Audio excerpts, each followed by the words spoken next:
कठिन समय के हर पल को अपने कैमरे में कैद किया। लेकिन इन सब के पीछे एक डरावनी सच्चाई छिपी थी। वे एक विशाल बर्फ की चट्टान पर तैर रहे थे, जो उन्हें उनकी मंजिल से और दूर ले जा रही थी। अक्टूबर आते आते प्रकृति ने अपना असली रूप दिखाया। बर्फ का दबाव इतना बढ़ गया कि एंड्योरेंस की मजबूत संरचना टूटने लगी। जहाज धीरे धीरे मौत की ओर बढ़ रहा था और उसकी आवाजें तोप और आतिशबाजी जैसी लग रही थीं। अब 28 लोग एक तैरती बर्फ की चट्टान पर हजारों मील दूर सभ्यता से कट चुके थे। जहाज के डूबने के बाद उन्होंने बर्फ पर एक शिविर बनाया, जिसे ओशन कैंप नाम दिया। उनकी एकमात्र उम्मीद थी कि यह बर्फ उन्हें किसी सुरक्षित स्थान तक ले जाएगी। कुछ हफ्तों बाद उन्हें एहसास हुआ कि वे गलत दिशा में बह रहे हैं। तब एक साहसी यात्रा शुरू हुई। उनका लक्ष्य था पॉल्स द्वीप तक पहुंचना, जो लगभग 3000 मील दूर था। वे लाइफ बोट्स को बर्फ पर घसीटते हुए आगे बढ़ रहे थे। कहीं बर्फ नरम थी, कहीं बेहद खतरनाक। वे दिन में मुश्किल से 1-2 मील ही आगे बढ़ पाते। एक हफ्ते बाद शैकलटन को समझ आ गया कि अगर वे इसी तरह चलते रहे तो भूख और थकान से मर जाएंगे। उन्होंने यात्रा रोक दी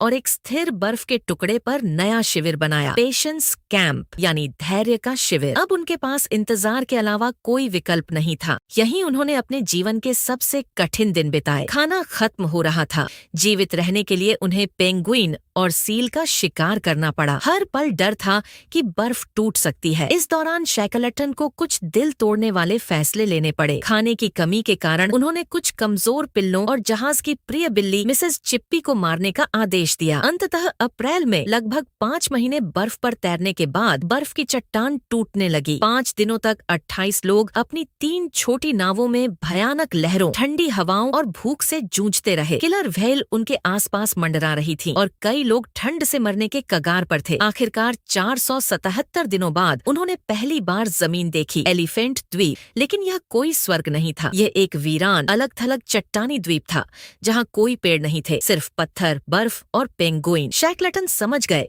कि अगर वे यहीं रहे तो कोई बचाने नहीं आएगा। मौत निश्चित थी। तब उन्होंने एक लगभग आत्मघाती योजना बनाई। उन्होंने अपनी सबसे मजबूत नाव जेम्स केयर्ड चुनी और 5 साथियों के साथ 1300 किलोमीटर दूर साउथ जॉर्जिया जाने का फैसला किया। उन्हें दुनिया के सबसे खतरनाक समुद्र ड्रैक पैसेज को पार करना था, वो भी सिर्फ 22 फीट की छोटी नाव में। 24 अप्रैल 1916 को शैकलटन और उनके साथी वर्सली, क्रीन, मैकार्थी, विंसेंट और मैकनीश रवाना हुए। बाकी 22 लोग फ्रैंक वाइल्ड के नेतृत्व में एलिफेंट द्वीप पर रह गए। अगले 16 दिन मानव इतिहास की सबसे कठिन परीक्षाओं में से एक थे। तूफानों ने उनकी नाव को लगभग डुबो दिया। बर्फीली लहरें उन्हें हर पल भिगो रही थीं। वे गीले कपड़ों में, कम भोजन और बहुत कम पानी के साथ दिन बिताते रहे। इस यात्रा के असली नायक थे कप्तान वर्सली। जब भी बादलों के बीच सूरज या तारे कुछ पलों के लिए दिखाई देते, वे अपनी अद्भुत नेविगेशन कला से दिशा तय करते। आखिरकार 16 दिन बाद वे साउथ जॉर्जिया पहुंच गए, लेकिन उनकी परीक्षा अब भी खत्म नहीं हुई थी। वे द्वीप के निर्जन हिस्से में पहुंचे थे,